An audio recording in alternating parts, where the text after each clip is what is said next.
수능 문제 이번에 너무 어렵다고 난리가 났죠. 지금 우리가 보는 이 문제도 오답률이 10%가 넘어간다고 알려져 있는데요. 다 틀렸다는 뜻이죠. 그냥 찍었다는 뜻입니다. 왜 수능 지문이 안 읽힐까? 근본적인 이유가 있습니다. 두 가지가 있습니다. 이 두 가지 문제를 우리가 정확하게 알아야지 여기에 대한 해법으로 갈 수 있습니다. 자, 제가 가장 어렵게 출제된 문제를 하나하나 풀면서 근본적인 이 문제 제기를 하고 여기에 대한 해법을 제시하겠습니다. 자, 바로 들어가겠습니다. 첫 번째 문제점은 영어 지문, 수능 지문이 조금이라도 길어지면 왼쪽에서 오른쪽으로 정보를 자연스럽게 처리하지 못한다는 겁니다. 무슨 말이냐? 영어에는 자기만의 독자적인 리듬이 있습니다. 예, 정보를 연결하는 방식이 딱 정해져 있어요. 이것 때문에 길게 영어 문장을 쓰는 거거든요. 자, 근데 이게 이제 머릿속에 장착이 안 돼 있으니까 자꾸 한국어식으로 끼워 맞추려고 하니까 안 읽혀지는 거예요. 그러니까 영어는 왼쪽에서 오른쪽으로 이렇게 지금 자연스럽게 자기 정보를 연결하게 돼 있습니다. 자, 이게 지금 뭐 독특하게 쓰는 방법이 아니라 항상 영어가 쓰는 방법론에 따라서 움직이고 있는 거예요. 근데 이 영어식 리듬이 장착이 안 돼 있으니까 왜 내가 지금 정보를 이렇게 처리하고 있는지 지금 이해가 잘 안 되시죠? 여기가 지금 어디서 정보들이 2차, 3차로 결합됐는가가 이 영어식 리듬을 결정하는 겁니다. 근데 이게 지금 안 보이는 거죠. 이게 안 보이니까 왼쪽에서 오른쪽으로 이렇게 자연스럽게 읽지를 못합니다. 대부분이 학생들이 이 영어식 리듬을 장착하고 영어를 왼쪽에서 오른쪽으로 읽을 수 있는 이 힘이 우선 필요해요. 아니면 너무 시간에도 쫓기고 그 다음에 데이터가 쌓이지가 않습니다. 이 영어식 리듬은 일정하게 정해져 있고 몇 개 안 되는데 이 구조를 우리가 이해가 안 되니까 자꾸 한국어식으로 맞추게 되면서 문제가 발생하는 거예요. 이게 지금 안 보이죠.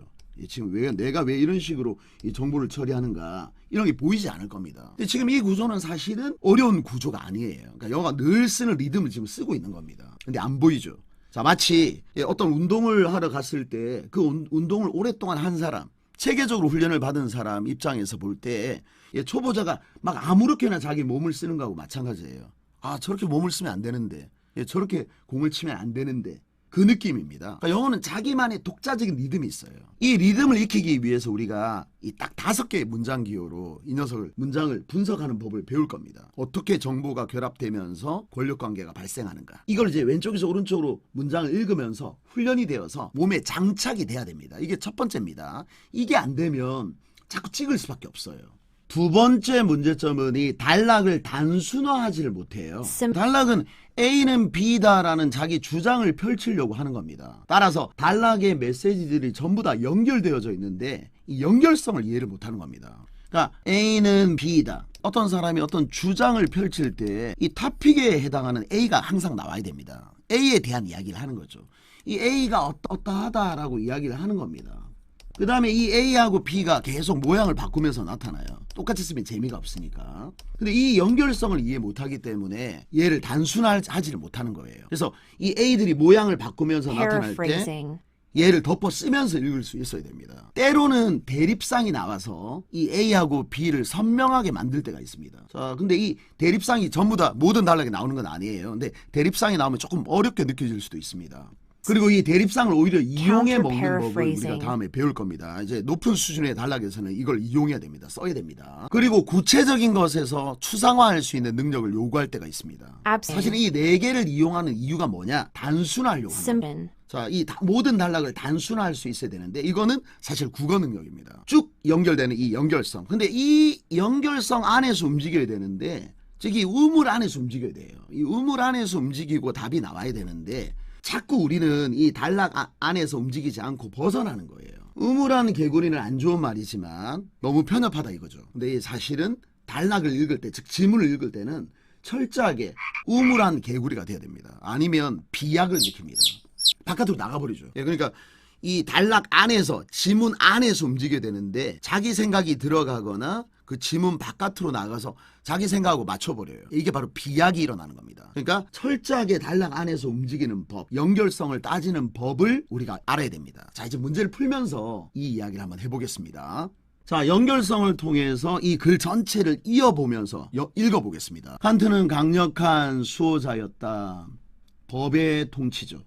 법의 통치인데 뭐뭐로써 안전과 평화의 보증, 궁극적인 보증 뿐만 아니라 자유의 보증으로서 법의 통치죠. 근데 이걸 이렇게 읽으면 안 됩니다. 그러니까 항상 A는 B다로 풀어줘야 됩니다. 이거 어떻게 읽어야 되죠? 자유의 통치가 보증한다. 뭐를? 예, 안전, 평화, 뭐 그냥 평화라고 할까요? 평화와 자유를 보증한다. 이렇게 정리를 하는 겁니다. 그러니까 법에 의한 통치가, 즉 법치가 평화와 자유를 보증한다. 이렇게 딱 정리를 하는 겁니다. 그는 대절 이하라고 생각했습니다. 인간의 사회가 보다 합리적인 형태로 이동하고 있다. 뭐에 의해서? 효과적이고 구속력 있는 법적인 틀이죠. 자, 이 법적인 체계가 뭐죠? 이게 법이죠, 이게. 야, 이걸 지금 우리가 A로 읽을 수 있어야 됩니다, 이거를. 예, 이 법치. 이게 A죠, 이게 A죠. 예, 요걸 A로 못 읽으면 그때부터 어려워지는 겁니다. 그러니까 법치에 의해서, 이게 법에 의해서 통제된단 말이 법치잖아요. 그러니까 법치에 의해서 합리적인 형태로 인간 사회가 나아갈 것이다. 이렇게 생각한 겁니다. 이 합리적인 형태가 뭐죠? 평화와 자유가 지켜지는 곳이겠죠.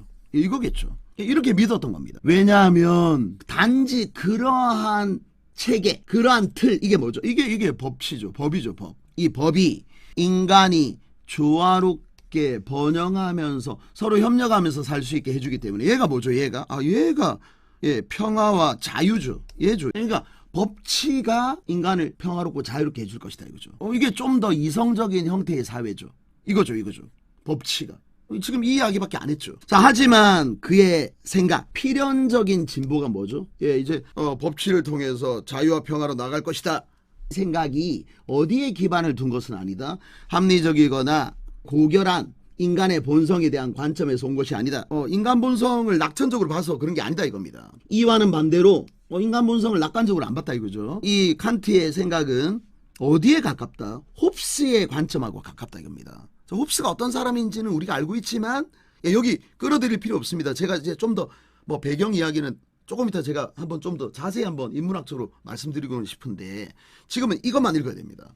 이 홉스의 관점이 뭐죠? 인간의 폭력적이고 갈등으로 기울어지는 이 본성이 뭐뭐하게 한다. 그러니까 인간의 본성은 되게 폭력적이다, 이겁니다. 이게 이하가 효과적인 또 법률적인 그런 틀, 이게 뭐죠? 이게 A죠.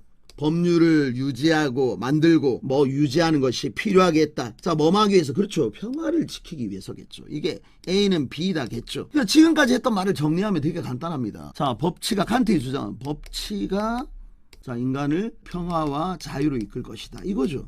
예, 이겁니다. 근데 인간의 본성은 뭐죠? 사실 폭력적입니다. 인간의 본성은 폭력적이라서 이 법치를 해야지 평화와 자유로 갈 수 있다고 합니다.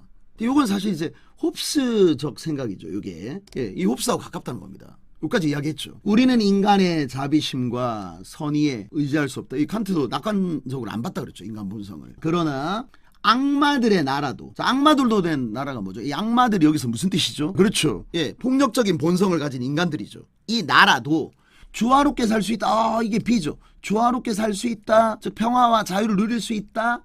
법률적 시스템에서 이게 A가 나와야 되겠죠. 그러니까 법치에 의해서 조화롭게 살 수 있다는 겁니다. 모든 인간을 평등하게 구속하는. 자, 똑같은 이야기입니다. 그러니까 법치에 의해서 아무리 이게 폭력적이라 할지라도 여기가 지금 예, 여기 이 본성을 자, 이 폭력적인 악마라고 그랬죠. 데블들이 모여 살아도 예, 법치만 있으면 평화와 자유로 갈 것이다.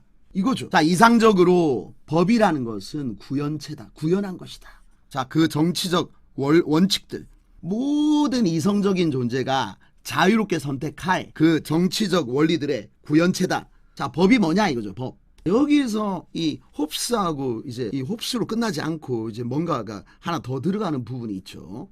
이게 뭐냐면은 이 법이라는 건 모든 합리적인 존재들이, 자, 그러니까 이제 이 칸트는 인간의 본성은 폭력적으로 봤지만 이 법이라는 건 누가 만드는 거냐? 이성적인 인간들이 만드는 겁니다. 이성적인 인간들이. 여기 이제 칸트 견해가 들어가는 것 같죠. 예. 이성적인 인간들이 이 법이라는 걸 만드는 거예요. 이걸 이제 구현한 것. 즉, 머릿속에 있는 이 원칙들을, 원리들을 실질적으로 명문화한 것. 즉, 구현화한 게 뭐죠? 예, 그게 법이죠. 예. 근데 만약에 그러한 법이, 자, 법입니다. 인간이 만든 법입니다. 뭐뭐하게 한다면 그들이 이성적으로 이걸 할 것을 선택하지 않을, 절대 안 할, 이성적으로는 안 할 어떤 일을 못하게 금지한다면 이겁니다. 뭐뭐가 뭐하는 걸 금지하다죠. 자, 그러니까 무슨 말이냐. 예를 들어 인간은 살인을 하면 안 될 거라고 보통 머릿속에 생각하죠. 이성적인 인간이라면 이렇게 안 하겠죠. 근데 이거를 명문화한 게 뭐죠? 이게 법이죠. 법이 못하게 하는 거죠. 살인을 하면 뭐 5년 이상의 징역에 처한다. 뭐 어떻게 한다. 이게 법이죠. 그렇다면 그 법은 자 그럼 이제 이 문맥에 따르면 여기 뭐가 나와야 되죠? 예, B가 나와야 되죠. 예, 아니면 이 글 전체가 무너집니다. 예, 글의 연결성이 다 깨지죠. 예, 이 모든 글은 A는 B다라는 주장을 펼치고 하는 거니까. 자 그러니까 여기가 지금 들어가야 될 내용은 뭐냐 이겁니다. A는 B다. 자 여기 다시 정리하면은 본성은 폭력적이지만 자 합리적인 인간들이 법을 정해서 이 법치를 통해서 인간은 어디로 가려고 한다. 이걸 통해서 인간은 평화와 자유 쪽으로 간다. 이게 지금 이 사람 하고 싶은 이야기였잖아요.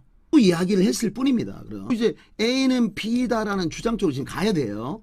자 그러면 그 법이라는 것이 아까 뭐였죠? 캔낫이었나요? 여겨질 수 없다. 한번 해볼게요. 자 그러면 그 법은 합리적으로 이렇게 한다라고 여겨질 수 없다. 자 이거를 부정문으로 가면 안 됩니다. 그 법은 부정이죠. 그러니까 법은 합리적으로 제한한다라고 여겨지면 안 된다. 그 말은 무슨 말이죠? 법은 합리적이지 않다 이거죠. 자 1번은 이제 법은 비합리적이다. 이게 이 사람 주장인가요? 비합리적으로 뭐뭐 한다. 예, 비합리적이다. 예, 법은 합리적으로 이렇게 한다라고 여겨질 수 없다 이겁니다. 그러니까 법은 비합리적이다 이 사람 하고 싶은 이야기인가요? 비합리적으로 이렇게 하고 있다. 아니죠. 법이 합리적으로 이렇게 하고 있다라고 여겨질 수 없다. 그 말은 법은 비합리적이라는 뜻입니다. 이거를 긍정문으로 바꿔야 됩니다. 자, 법이 강력한 수호자로 여겨지면 안 된다. 예, 사법 시스템에 강력한 수호자로 여겨지면 안 된다. 이건 완전히 말도 안 되는 이야기죠. 예, 여기는 아무 관계없는 이야기입니다. A는 B다. 법은 자, 자유와 평등을 지켜주는 녀석이다. 보증하는 녀석이다는 말이 나와야 돼요. 지금 1번은 법은 비합리적이다 그랬으니까 안 되는 거고 2번은 말도 안 되는 이야기죠. 뭐 그 수호자가 아니다 그렇게 하면 안 되죠.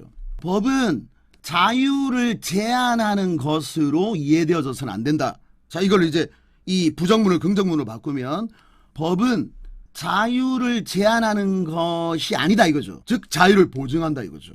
이거 3번인데요 그냥. 그러니까 법은 자유를 보증한다. 요게 B죠. 요게 B죠. A는 B다죠.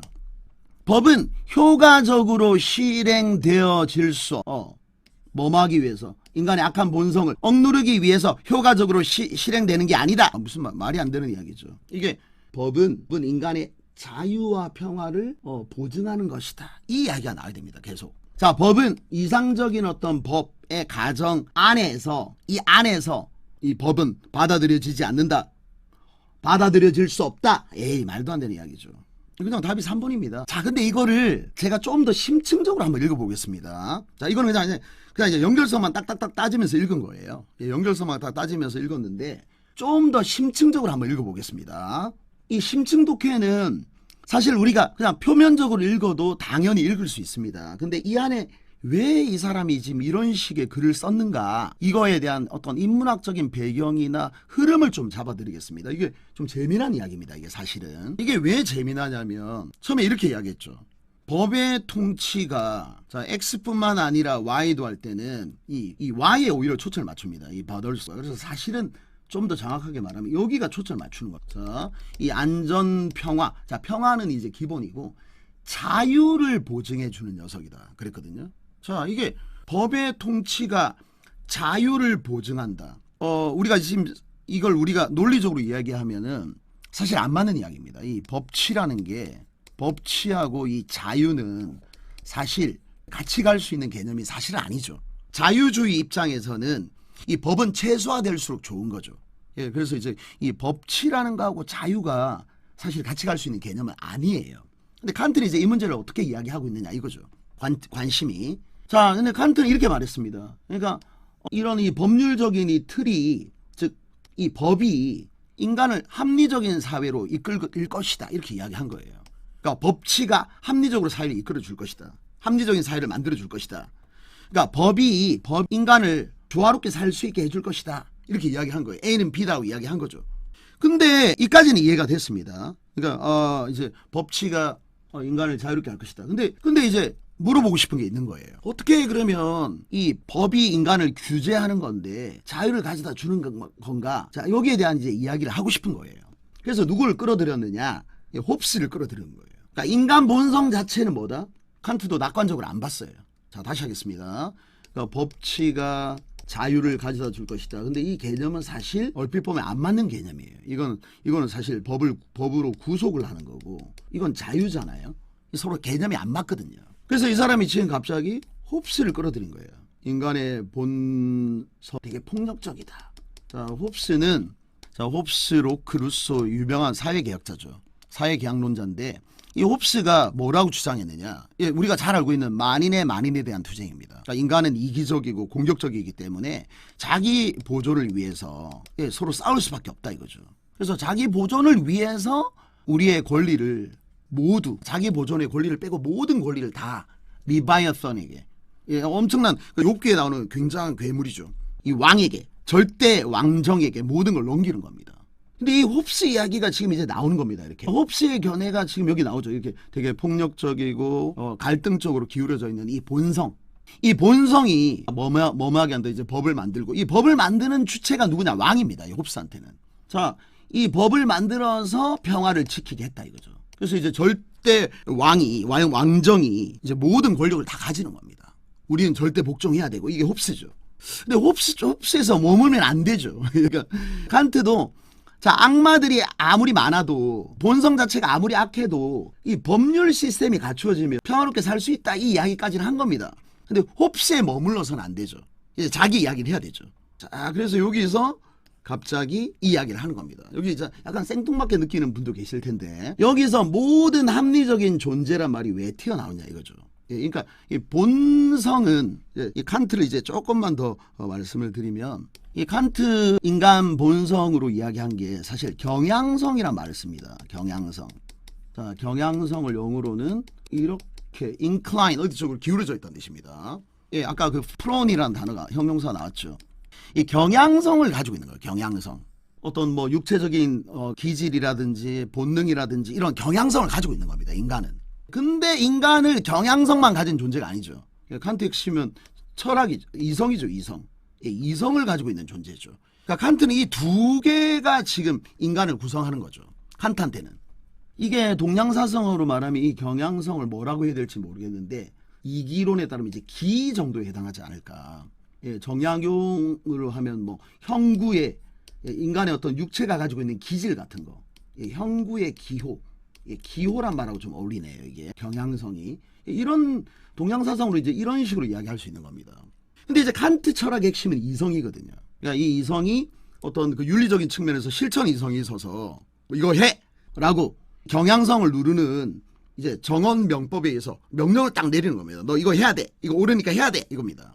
근데 이제 이 법이라는 걸 이제 이 사람이 이제 어떻게 이야기를 하고 있느냐. 이제 홉스에서 머무르면 안 되잖아요. 홉스에서 머무르면 안 되니까 이 법에 대해서 이렇게 이야기하는 겁니다. 이 법이라는 것은 뭐다? 모든 이성적인 존재가 자유롭게 선택할, 그러니까 자유로운 이성적인 존재라면 선택할 그런 원칙들, 그 원칙들을 구현화해 놓은 것이다. 자, 이렇게 지금 이야기하는 거예요. 아, 우리가 이 경향성이 있지만 인간은 이성적인 존재이기 때문에 이 이성적인 존재가 자, 이렇게 해야 된다라는 이 자기 실천 이성의 그 명령들을 전부 다 명문화해 놓은 것이 뭐다? 이게 바로 법이라는 겁니다. 이게 법이다. 그러면서 이제 홉스하고 이제 벗어나려고 하는 거죠. 예, 이게 뭐 절대 왕한테 맡기고 그 왕이 뭐 입법권을 형성하고 이런 거 아니죠. 이 법을 전혀 다르게 보는 거죠, 지금.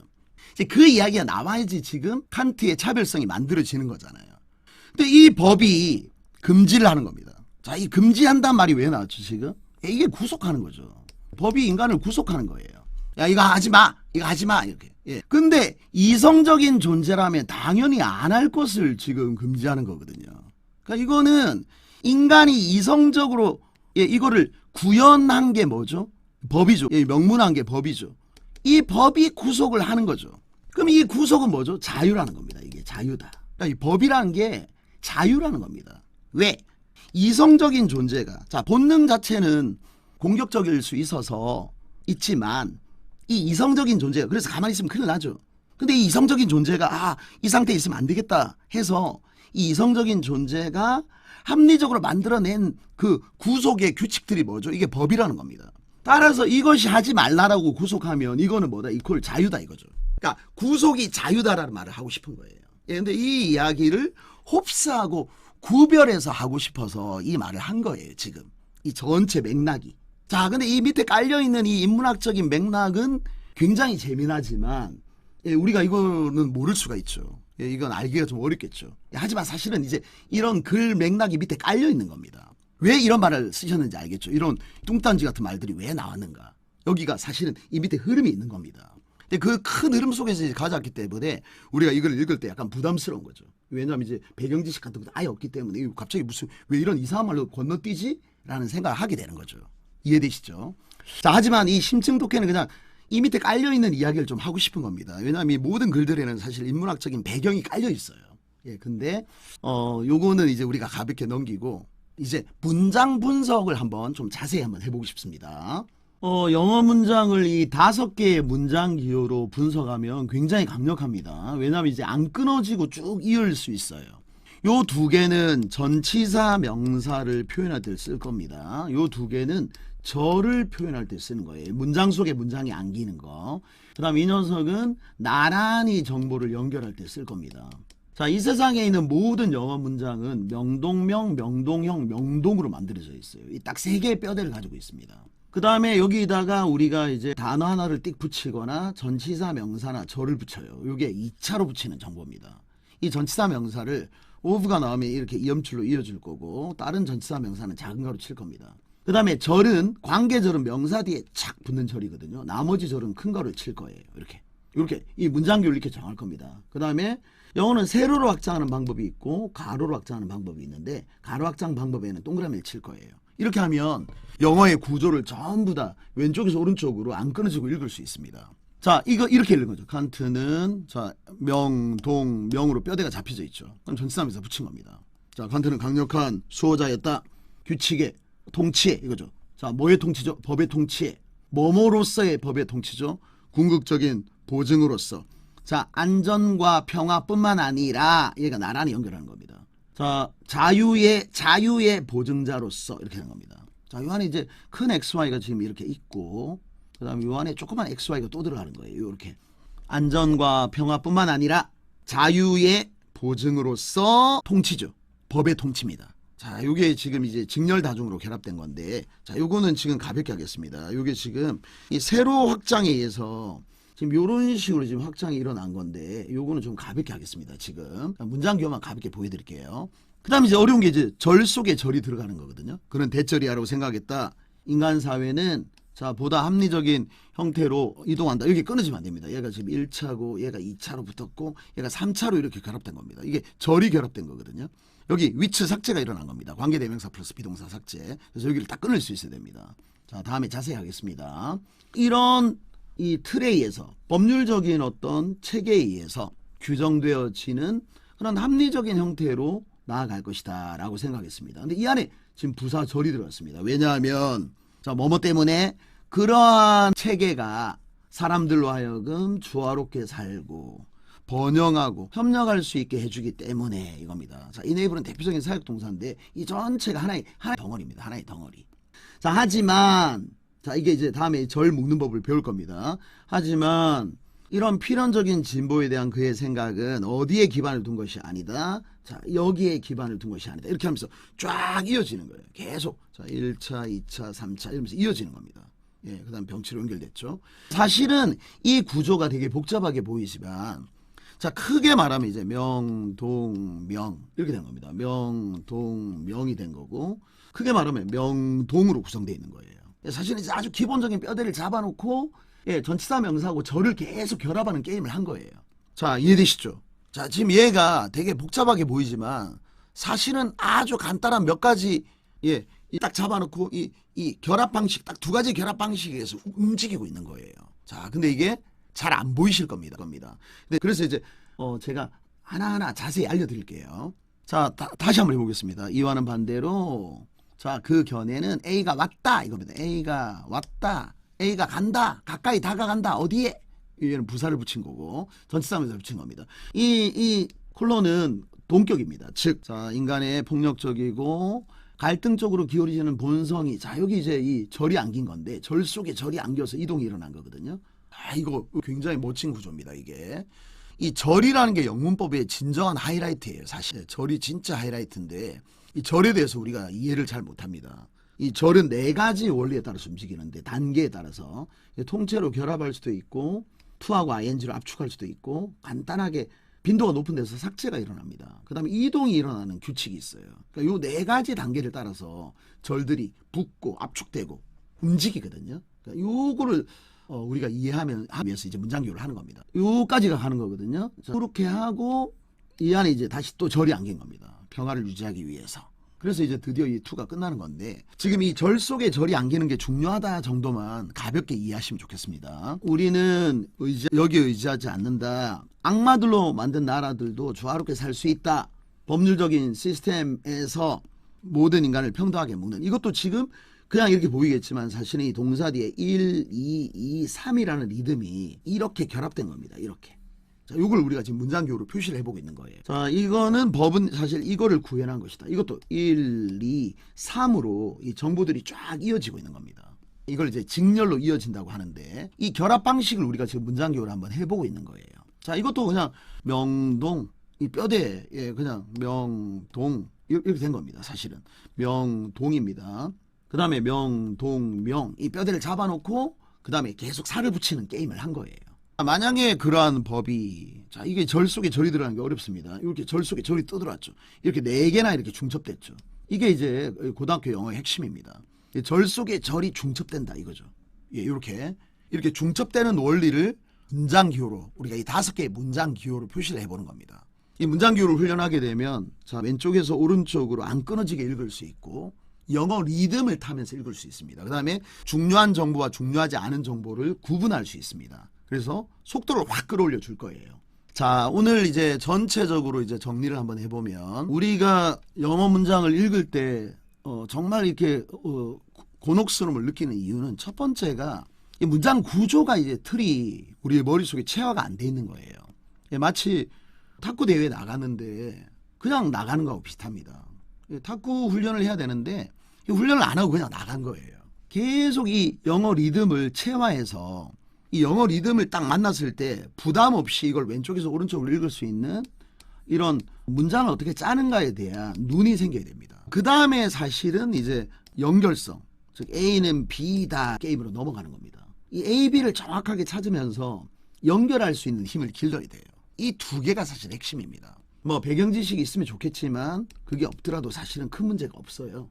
이 안에서 이 글 안에서 정확하게 움직일 수 있어야 되는데 이게 이 연결성이 이걸 잡아줄 겁니다. 제가 보여드리기는 이제 2번을 먼저 보여주고 그 다음에 이제 1번으로 보였지만 실제 훈련은 1번을 충분히 하고 2번으로 올라가야 됩니다.